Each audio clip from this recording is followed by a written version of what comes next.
Rullakiekkokauden ensimmäinen ottelu takana. Liigan tähtimaalivahti Sasu Hovi. Taisi olla aika helppo peli. Oli äärimmäisen helppo.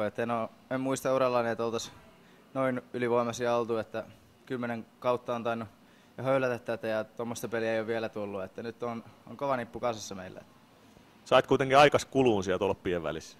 No joo, jännittäessä se meni, että eilen vasta rullille, että oli siinä vähän tekemistä itselläkin ja tiesi, että ei ole niin kuin läheskään parhaassa kunnossa, että niin kuin yrityksellä koittaa korvata tässä vaiheessa vielä, kun ei ole tuntumaa, mutta ihan hyvältä se tuntui. Eli ilmeisesti oli kuitenkin toisaalta hyvä, että oli tällainen hiukan kevyempi peli tähän alkuun. Tästä kuitenkin vastukset kovenee aika tavalla.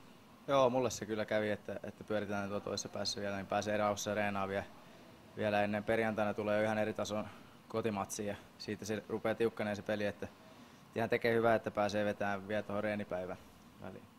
Niin, Pahalampi on lähtenyt oikeastaan aika kovalla uholla tähän kauteen, herättänyt ilmeisesti hiukan närääkin täällä muualla Suomessa. Otatko itse jotain paineita tästä asiasta?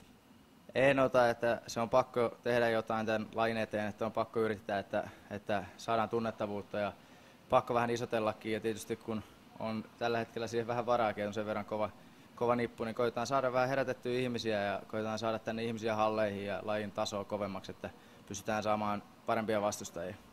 Mutta kyseessä on kuitenkin urheilu, että ihan pelkkää höntsää.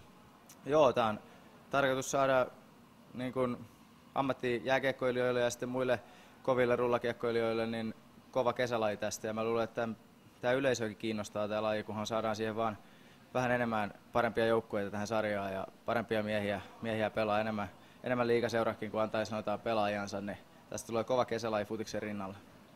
No, eli perjantaina kuitenkin Pahalammen kotiavaus Hakametsässä. Nyt Sasu Hoville tiukka mainospuhe, millä saadaan lehterit täyteen Hakametsään.